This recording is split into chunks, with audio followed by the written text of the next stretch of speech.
1 কোটির বেশি হিন্দু শরণার্থীকে নেওয়ার জন্য সবাই মানসিক প্রস্তুতি নেন। বাংলাদেশের 1 কোটি হিন্দুকে পশ্চিমবঙ্গে আশ্রয় দেওয়ার পরামর্শ দিলেন পশ্চিমবঙ্গের হিন্দুদের। শুভেন্দু অধিকারী বিধানসভার বাইরে দাঁড়িয়ে সংবাদ মাধ্যমের মুখোমুখি হয়ে জানিয়েছেন, বাংলাদেশে হিন্দু নিধন প্রক্রিয়া শুরু হয়েছে। জামাতের হাতে বাংলাদেশের শাসন ব্যবস্থা চলে যাচ্ছে। হিন্দুদের উপরে অত্যাচার শুরু হয়েছে। পশ্চিমবঙ্গ সরকারকে তিনি পরামর্শ দিয়েছেন রাজ্যপালের দেখা করার এবং পশ্চিমবঙ্গে বাংলাদেশের 1 কোটি হিন্দুকে আশ্রয় দেওয়ার পরামর্শ দিয়েছেন। তিনি জানিয়েছেন, আমি তো মানসিকভাবে তৈরি রয়েছি পশ্চিমবঙ্গে বাংলাদেশের হিন্দুদের জায়গা দেওয়ার। অপরদিকে তিনি আরও পরামর্শ দিয়েছেন পশ্চিমবঙ্গের হিন্দুদের। তিনি জানিয়েছেন, যার যতটুকু জমি জায়গা রয়েছে আপনারা আশ্রয় দিন বাংলাদেশের হিন্দু শরণার্থীদের। তবে তিনি সিএএ এর কথা উল্লেখ করে জানিয়েছেন, সিএএতে বলা রয়েছে কেউ যদি ধর্মীয় অত্যাচারিত হয়ে ভারতবর্ষে আসে তাহলে তাদের জায়গা দেওয়া হবে। অপরদিকে সাংবাদিকরা শুভেন্দু অধিকারীকে প্রশ্ন করেন, রোহিঙ্গা মুসলমানরা এ বাংলায় যখন ফিরে তাদের কি জায়গা দেওয়া হবে? তিনি তাদের বেলায় না বলে দিয়েছেন।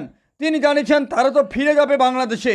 পশ্চিমবাংলার হিন্দুদেরকে অনুরোধ করব, যার যেখানে জায়গা জমি যা আছে আমাদের হিন্দু ভাইদের শরণার্থী হিসেবে রাখার জন্য আবার মানসিক প্রস্তুতি নেন।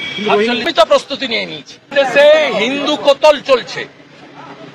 রংপুরের কাউন্সিলর, নগর পরিষদের আরাধন নায়ক, তাকে খুন করা হয়েছে। সিরাজগঞ্জে 13 জন পুলিশ খুন হয়েছে, থানার মধ্যে 9 জন হিন্দু। নোয়াখালীতে হিন্দু বাড়ি পোড়ানো হয়েছে। আমি পশ্চিমবঙ্গের মুখ্যমন্ত্রী রাজ্যপালকে বলবো অবিলম্বে ভারত সরকারের সঙ্গে কথা বলুন, কারণ সিএতে পরিষ্কার আছে ধর্মীয় উৎপীড়নের কারণে যদি কাউকে মার খেয়ে আসতে হয় আমাদের দেশ নেবে। এটা অলরেডি পার্লামেন্ট করেছে। আমি আপনাকে বলছি, এই পরিস্থিতি যদি 3 দিনের মধ্যে কন্ট্রোল না হয়, জামাতের হাতে, মৌলবাদীদের হাতে বাংলাদেশ যাচ্ছে। 1 কোটির বেশি হিন্দু শরণার্থীকে নেওয়ার জন্য সবাই মানসিক প্রস্তুতি নেন। আমি তো প্রস্তুতি নিয়ে নিয়েছি। কেন্দ্রকে জানাচ্ছেন না, এটা এক্সটার্নাল অ্যাফেয়ার্স ম্যাটার।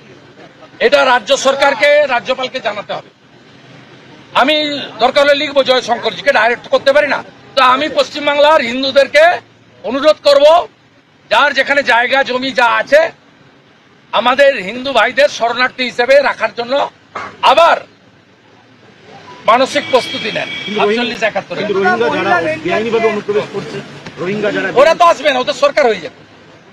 জামাতের কন্ট্রোলে চলে গেলে তো ওদের হাতে চলে যাবে। 7% হিন্দু আছে, তাদের পলায়ন আমাদেরকে নিতে হবে। হিন্দু ভাইদের সিএতে অলরেডি সরকার করে দিয়েছে। মানসিক প্রস্তুতি রাখুন, 1 কোটি শরণার্থী আসবে ভারত।